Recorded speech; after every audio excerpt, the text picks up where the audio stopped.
देखो बाकी बुक्स होने के बाद, जैसे कि आपने परचेज बुक, सेल बुक या परचेज रिटर्न बुक या सेल्स रिटर्न बुक जो आप बनाते हो, उनके अलावा जो भी ट्रांजेक्शन बच जाती है वो सारी आपकी जर्नल प्रॉपर के अंदर रिकॉर्ड की जाती है, जिसका दूसरा नाम है जर्नल जर्नल, राइट। ये इसी का दूसरा अल्टरनेट नेम है, इसको भी आपको याद रखना है। मैंने यहाँ पे लिख दिया इस चीज को कि transaction are record other than following, यानी इसके अंदर जनरल प्रॉपर के अंदर कौन सी ट्रांजेक्शन रिकॉर्ड की जाती है, अदर देन फॉलोइंग। परचेज वाली परचेज बुक में, सेल वाली सेल बुक में, परचेज रिटर्न वाली परचेज रिटर्न में, सेल्स रिटर्न वाली सेल्स रिटर्न में। इसके अलावा कोई भी और ट्रांजेक्शंस होंगी तो आपकी जनरल प्रॉपर के अंदर आती है। बट जनरल प्रॉपर को बनाया कैसे जाता है ये आपको मैं बता देता हूँ। जनरल प्रॉपर जो है एक सिंपल जर्नल एंट्री ही होती है, यानी आपको सिंपल जर्नल एंट्रीज करनी होती है, इसके लिए कोई अलग से बुक्स नहीं बनाई जाती। आपका जर्नल एंट्री का ही फॉर्मेट होता है, तो आप जर्नल एंट्री बनाएंगे, वही आपका जर्नल प्रॉपर है। इन आइटम्स के अलावा जो भी बच जाएगा उसके आप जर्नल एंट्री पास करेंगे। अब यहाँ पे आती कौन कौन सी एंट्रीज है मैं आपको ये भी डिस्कस कर देता हूँ। Like opening entry, closing entry, क्योंकि ओपनिंग और क्लोजिंग एंट्रीज की जनरल एंट्रीज नहीं होती, यानी किसी बुक्स में इसकी एंट्रीज नहीं होती। जो पिछले साल की क्लोजिंग बैलेंस है वो साल की क्या हो जाएंगे, ओपनिंग बैलेंस है, तो इनकी जगह जनरल प्रॉपर के अंदर की जाती है, यानी जनरल प्रॉपर के अंदर इनको रिकॉर्ड किया जाता है। Opening entry, closing entry, rectification entry, transfer entry, adjustment entry. Adjustment entry like depreciation है, तो डेप्रिसिएशन तो किसी बुक्स के अंदर नहीं आता। लाइक आउटस्टैंडिंग, प्रीपेड, ऐसे आइटम जो आपके बच जाते हैं जिनमें कुछ ना कुछ एडजस्टमेंट करनी है, जिसको बाद में पता लगता है कोई ऐसी एंट्रीज, तो वो आपके एडजस्टमेंट एंट्रीज भी जनरल प्रॉपर के अंदर आती है। इसके अलावा कुछ और बच जाता है, जैसे कि आपके डिस्काउंट अलाउ, डिस्काउंट अलाउ हो गया, रिसीव हो गया, इस तरह की एंट्री जो है वो मिसलेनियस यानी अदर्स में डाल देते हैं। तो इस टाइप की जो है आपकी जनरल प्रॉपर के अंदर आती है। 1 मार्क का क्वेश्चन बहुत बार रिपीट होता है कि जनरल प्रॉपर के अंदर कोई भी 3-4 एग्जांपल बता दो, तो आप इनमें से कोई भी एग्जांपल लिख सकते हैं। Opening entries, closing entry, rectify entry, adjustment entry, transfer entry या फिर अदर एंट्रीज, तो ये सारी आती है। तो 2-3 आप 4 याद कर लीजिए। रेक्टिफिकेशन एंट्रीज क्या होती हैं, जब किसी एंट्रीज में कोई मिस्टेक हो जाती है और उस मिस्टेक को करने के लिए हम एक और फर्दर एंट्री करते हैं, तो उसको हम बोलते हैं रेक्टिफिकेशन एंट्री। क्लियर है। कोई एंट्री सपोज करो आपने गलत कर दी, तो अकाउंट्स में ऐसा नहीं होता कि इसको काट दिया जाए, उसके लिए एक और एंट्री पास की जाती है। जैसे मैथ्स में प्लस के लिए माइनस कर किया जाता है, एक्स्ट्रा प्लस हो गया तो एक्स्ट्रा माइनस कर दो, एक्स्ट्रा डिवाइड हो गया तो एक्स्ट्रा मल्टीप्लाई कर दो, तो उसका रिवर्स किया जाता है। तो यहाँ पे एंट्रीज काटी नहीं जाती, कोई भी मिस्टेक होती है फिर तो हमें अकाउंट दोबारा दोबारा बनाने पड़ जाएंगे। तो हम क्या करते हैं, उन एंट्रीज को ठीक करने के लिए एक और एंट्री पास करते हैं जिसका नाम है रेक्टिफिकेशन एंट्री। तो ये एंट्री भी आपकी जनरल प्रॉपर में रिकॉर्ड की जाती है। तो मेन पर्पस आपका जनरल प्रॉपर का मेरा ये बताना था कि इसको बनाते कैसे हैं और उसके अंदर क्या क्या चीजें आती है। बात है बनाने की, तो वो तो आप जनरल एंट्रीज करोगे। इसके लिए कौन कौन से एग्जांपल है इसके अंदर, ये वाली एंट्रीज आती हैं। किसको छोड़कर आती है, इन चारों बुक्स को छोड़कर बाकी इसमें सारी एंट्रीज आती है, यानी ट्रांजैक्शंस आती है, जिसको हम बोलते हैं जर्नल प्रॉपर। सिंपल सी भाषा में जिसका कोई नहीं होता उसका जर्नल प्रॉपर होता है, राइट। तो एग्जांपल भी क्लियर है। तो ज्यादातर मैंने आपको बताया एग्जाम में इसकी डेफिनेशन नहीं, इसका एग्जांपल आता है कि जर्नल प्रॉपर के अंदर कौन कौन सी एंट्रीज होती है। बहुत से स्टूडेंट चैप्टर भी कर लेते हैं, बुक्स आ गई सारी चीजें कि पर जनरल प्रॉपर में क्या होता है। तो जनरल प्रॉपर में आपको मैं फिर दोबारा बता रहा हूँ क्या पास होती है, ओनली जनरल एंट्री ही पास होती है। इसमें किसी तरह की बुक्स नहीं मेंटेन की जाती। जो आप परफॉर्मा यूज करते हो परचेज बुक के लिए, सेल बुक के लिए, यहाँ पर कोई ऐसा परफॉर्मा यूज नहीं होता, राइट।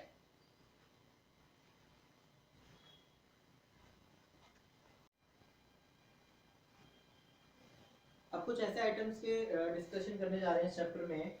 साल इन्होंने एक्चुअल में क्या है वो क्वेश्चंस हटा दिए हैं।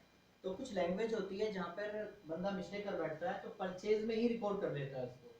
अगर सपोज करो आपको वर्ड यूज हो रहा है परचेज फ्रॉम अस,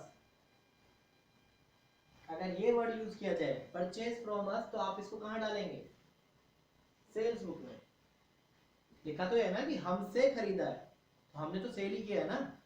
तो इस तरह की लैंग्वेज में दिक्कत हो जाती है। तो ये आप वर्ड्स को ध्यान में रखें, ये नहीं कि आप पहला ही वर्ड यूज करें या बॉट वर्ड यूज देखें या परचेज वर्ड यूज देखें, आगे देखो कि हो सकता है ये तो नहीं वर्ड लिखा, या सेल टू अस, तो अगर हमें सेल किया होगा तो हमने क्या किया, तो ये आपका परचेज बुक के अंदर आएगा। तो ये दो बातें आपको ध्यान में रखनी है परचेज और सेल्स के रिगार्डिंग। ये पहले आपके दिए होते थे क्वेश्चंस में, अभी इन्होंने हटाया हुआ है, तो आप ये लैंग्वेज ध्यान रखें जब भी क्वेश्चन करें। और दो छोटी छोटी बातें और मैं इसमें बताना चाहता हूँ कि सपोज करो कि एक ट्रांजैक्शन है, लिखा है परचेज फिक्स असेट्स। तो आप मुझे बताइए कि ये किस बुक्स के अंदर आएगा।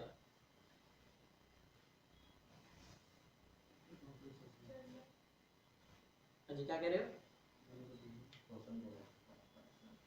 इसमें, जनरल प्रॉपर के अंदर। अगर आपसे कहता है फिक्स असेट्स, यहाँ पे आपका कोई गुड्स नहीं परचेज किया आपने, अगर लिखा होता परचेज गुड्स तो आप इसको ऑन क्रेडिट, तो भी एक भी वर्ड ये भी यूज करना है, ऑन क्रेडिट पे है क्योंकि दोनों ट्रांजैक्शन आपके क्रेडिट में होनी चाहिए। तो अब इन दोनों ट्रांजैक्शन में क्या फर्क है कि आप ये जो गुड्स वर्ड यूज किया गया नहीं, इस गुड्स में आप डील करते होंगे। सपोज करो आप फैन में डील करते हो, आप चेयर्स में डील करते हो, तो आपके पास वही गुड्स है, वो आप खरीदोगे तो आपका परचेज बुक के अंदर आएगा। अगर आप फिक्स एसेट्स को भी परचेज कर रहे हो तो आपका जनरल प्रॉपर के अंदर आएगा, राइट।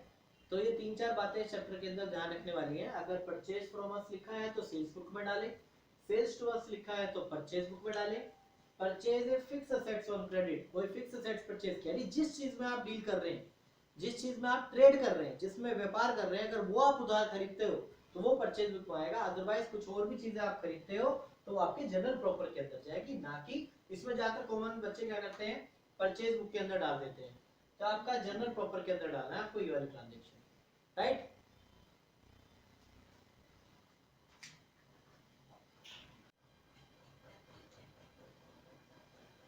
यहाँ पे हम डिफरेंस की बात कर रहे हैं परचेज बुक और परचेज अकाउंट के बारे में, ठीक है। कई बार क्या होता है कि इनके बीच में हमें डिफरेंसेस नहीं पता लग पाते हैं, चाहे मैं परचेज बुक की बात करूं या परचेज अकाउंट की, या सेल्स बुक की बात करूं या सेल्स अकाउंट की, दोनों में सेम, बस वर्ड का चेंज करना है आपको, परचेज की जगह सेल वर्ड यूज करना है, अदरवाइज दोनों डिफरेंस सेम है। तो सबसे पहले अगर बात की जाए परचेज अकाउंट की, तो एक पार्ट ऑफ लेजर है। सारे अकाउंट्स आप कहाँ बनाते हैं, लेजर में, और परचेज जो बुक है वो आपके जर्नल का पार्ट है, पार्ट ऑफ जर्नल। ये हो गया इसमें सबसे पहला difference. Purchase book is a part of journal and purchase account is a part of ledger. अब बात की जाए परचेज बुक की, ओनली क्रेडिट ट्रांजैक्शंस रिकॉर्ड, यहाँ पे ओनली क्रेडिट ट्रांजैक्शन रिकॉर्ड की जाती है, और यहाँ पर आपके कैश प्लस क्रेडिट ट्रांजैक्शन दोनों की जाती है, राइट।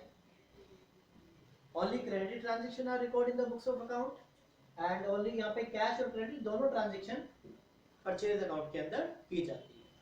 अब यहाँ पे लेजर की बात की जाए तो लेजर के अंदर आपका टू और बाय होता है, यानी टू और बाय का कॉलम होगा। यहाँ पे टू बाय का कोई कॉलम नहीं होता, राइट। अकाउंट में और बुक में सबसे बड़ा डिफरेंस ये है कि जो अकाउंट बनाए जाते हैं उसमें और टू और बाय शो किया जाता है, टू और बाय के कॉलम बनाए जाते हैं, यानी कि डेबिट कॉलम क्रेडिट कॉलम बनाया जाता है। परचेज बुक में ऐसा टू बाय का सिस्टम ही नहीं होता।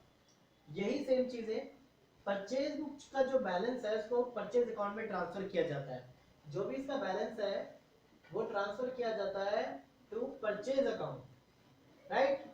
और परचेज अकाउंट का जो बैलेंस है उसको ट्रांसफर किया जाता है टू ट्रेडिंग अकाउंट। ये आप आगे जाके पढ़ेंगे, एक अकाउंट बनाया जाता है जिसका नाम क्या है, ट्रेडिंग अकाउंट। तो परचेज बुक का ट्रांसफर बैलेंस कहाँ होता है, परचेज अकाउंट में, और इसका बैलेंस कहाँ ट्रांसफर होता है, ट्रेडिंग अकाउंट में। और सेम आपको यहाँ पे कॉपी करनी है, बस परचेज हटा के आपको क्या लिखना है, सेल्स वर्ड यूज करना है। फिर दोबारा मैं एक बार डिक्टेट कर देता हूँ, ध्यान से सुनिए। Purchase book is a part of journal and purchase account is a part of ledger. यहाँ पे दोनों ट्रांजैक्शन रिकॉर्ड की जाती है परचेज अकाउंट में, कैश क्रेडिट, और यहाँ पे ओनली क्रेडिट ट्रांजैक्शन ही रिकॉर्ड की जाती है। परचेज बुक में कोई टू बाय का कॉलम नहीं होता, आपने बुक्स बनाई है तो उसमें कोई टू और बाय डेबिट क्रेडिट का कॉलम हमने नहीं डाला।